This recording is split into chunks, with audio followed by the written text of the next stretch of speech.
All right, so in this video, I want to go over why I think it's pretty common for some fishing guides to burn out and how I would recommend avoiding it, because I've actually got a touch of burnout over the past year, and I'll explain what I kind of think has caused it.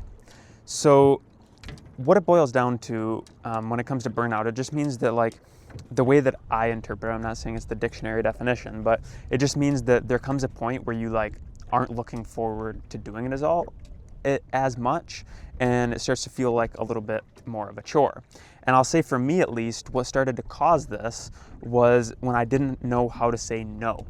So what would happen is, like, when I was first starting out, like, I would have pretty much killed to get like a couple of calls a week.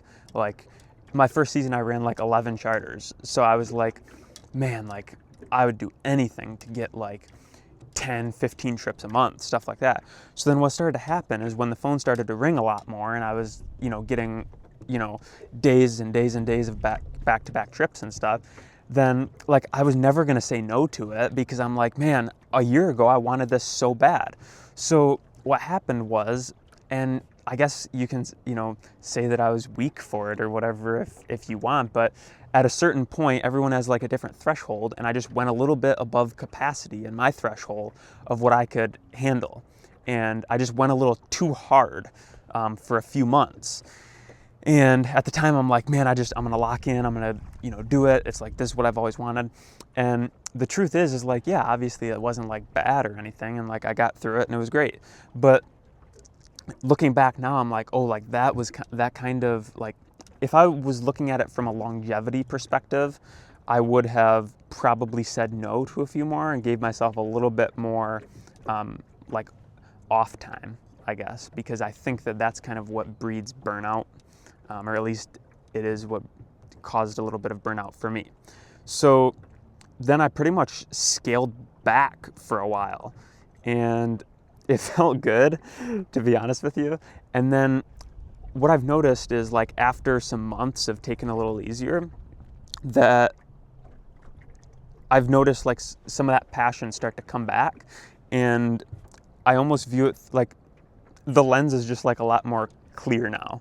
Like, it was starting to get foggy of like why I was even doing it and stuff, but now I understand like why I make the decisions I do and why I do certain things. So yeah, I don't want to go on about it too much, but that's pretty much what led to burnout, how I would avoid it. And then also, if it's too late and you're watching this and you already have a touch of the burnout, then that's kind of how you can kind of get out of it. And now if you're thinking, well, I can't, like, I already have, all these trips booked and stuff.